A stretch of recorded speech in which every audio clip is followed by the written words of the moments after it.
Hi guys, स्वागत आहे तुमचं दीक्षाच रेसिपीज मध्ये. आज मी तुमच्या सोबत शेअर करीत आहे कारल्यांची भाजीची एकदम नवीन रेसिपी. चला तर मग बघूया. तर इथे मी अर्धा किलो कारले घेतले आहेत, 500 ग्राम. आणि हे कारले दिसायला मोठाले आहेत, पण कवळे लस आहेत. बघा, तुम्ही बघू शकता आतमध्ये अजिबात बिया नाहीत याच्यात. पहा किती मस्त आहेत. आणि हे कारले ना सफेद आहेत. हिरव्या कारल्यापेक्षा हे कारले खायला कमी कडू असतात. हिरवे कारली जास्त कडू असतात, हे कमी असतात थोडे. त्यामुळे तुम्ही ह्या कारल्याची भाजी नक्कीच एक बार ट्राय करा. खरंच जास्त कडू होणार नाही तो. तर हे जास्त भेटत नाहीत, पण मला काल भेटले मार्केटमध्ये. ते पण मस्त भेटले, 20 रुपयाचे अर्धा किलो. तर चला मग आता आपण सुरू करूया. तर इथे मी हळद, मीठ, 1 चमचा मीठ घेतलं, हळद घेतली, मिक्स केलं आणि असे उभे काप लावून घेतले कारल्याला. आणि त्याच्यात आपल्याला हळद, मीठ भरायचं. मी जसं भरलं तसं भरायचं. आणि मग एका कढाईमध्ये नाहीतर टोपमध्ये हे कारले ठेवायचे कमी आचेवर आणि त्याच्यावर झाकून ठेवायचं 10 ते 15 मिनिटं. त्याचं पाणी त्याच पाण्यात शिजलं पाहिजे कारलं, कारण की मिठाचं आणि हळदीचं पाणी सुटतंय. आपल्याला वरून पाणी टाकायची गरज नाही. आणि त्याच्यातच कारले मस्त आपले नरम होतात. तर तुम्ही बघू शकता किती मस्त नरम झालेत. तर इथे मी मसाले घेतले आहेत. आपलं इकडं कारलं पण हे झालं आणि इकडे मसाले काढले मी. तर आता आपण मसाले भाजून घेऊया.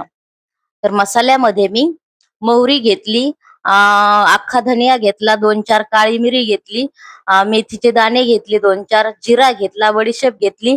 आणि हे आपल्याला हलकसं ब्राऊन होईपर्यंत भाजायचं आहे. चांगला, तरी पण चांगला त्याचा मस्त वास सुटतोय, खमंग वास येतोय.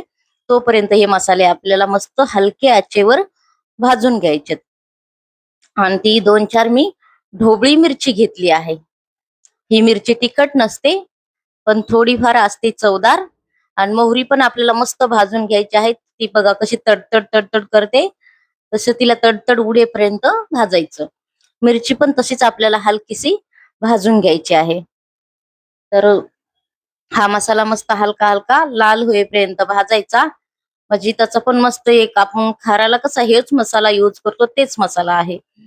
तर आता इकडे आपले कारलं शिजलं आहे ना, तर ह्या कारल्याचं पाणी मस्त काढून घ्यायचं. ते पाणी हे आहे ना, त्याला पिळून घ्यायचं हे पाणी कारल्यामधलं. तुम्ही बघू शकता. आणि जास्त जास्त शिजू पण नाही द्यायचे आणि जास्त हे पण नाही होऊ द्यायचे, कच्चे पण नाही ठेवायचे. जास्त शिजल्याने काय होणार, पाणी निघणार नाही. आणि कच्चे असले तरी बी थोडं हे वाटणार, कडसर होणार. तर हे पाणी निघलं ना, तर मग कडूपणा निघून जातोय. तर इथं मी आता हे मसाले आपले पिसून घेत आहे. तर हे मसाले सगळे मी एकत्र केले, याच्यात मीठ नाही घातलं, हे तसेच पिसून घेत आहे. आणि इथे मी एक मीडियम साईजचा मोठा कांदा घेतलाय. मीडियम साईजचा नाही, मोठा कांदा घेतलाय. लसणाच्या पाकळ्या घेतल्या बऱ्याच. लसण असं आपल्याला आबडधोबड कुटून घ्यायचा आहे.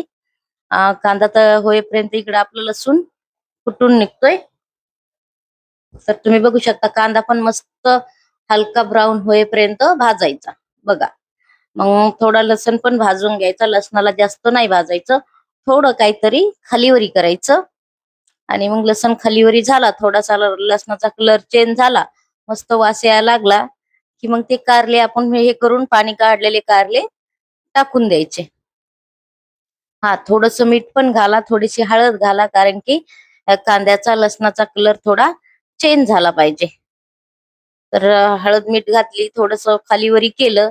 लसण पण आपला थोडासा मस्त खमंग वास यायला लागला, तर मग कारले टाकून द्यायचे. तर कारल्याला पण थोडं 2 ते 3 मिनिटं खालीवरी करायचं, कारण की लसूण कांदा आहे त्याच्या आतमध्ये घुसला पाहिजे.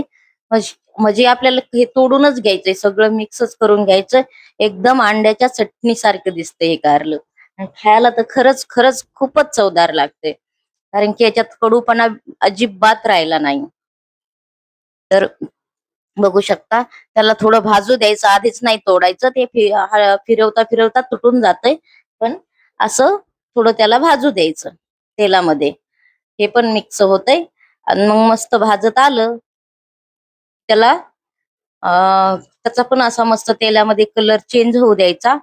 कलर चेंज झाला की मग काय करायचं, आपला जो मसाला आपण हे करून ठेवलाय, पिसून ठेवलाय, तो मसाला टाकायचा. तर इथे मी जास्त मसाला पिसला आहे कारण की मला दुसऱ्या पण भाजीला यूज करायचा आहे. मी सोचलं होतं मिरचीचा खार बनवेल त्याच्यासाठी पण मी थोडा ठेवणार आहे. तर मी फक्त 2 चमचे मसाला वापरला आहे. तर बघू शकता थोडंसं लाल तिखट घातलं आणि पिसलेला 2 चमचे मसाला घातला. तर खरंच खूपच चवदार कारलं बनतं हे. तुम्ही बघू शकता सगळं मस्त हे करून घेतलं मी. तुटलं ते आपोआप फिरवता आपोआप हे होतंय. तर खूपच मस्त चवदार कारलं झालतं. कडू तर अजिबात नाही झालं. तर तुम्ही पण असं कारलं नक्की बनवा. एक बार बनवून खा आणि मला कमेंट करून सांगा, की कारल्याची भाजी तुम्हाला कशी वाटली? कारल्याची भाजी आवडली असेल, तर लाईक करा, चॅनेलला सबस्क्राईब करा. भेटूया अशाच नवीन रेसिपी सोबत. चला, खा, स्वस्त रहा, मस्त रहा.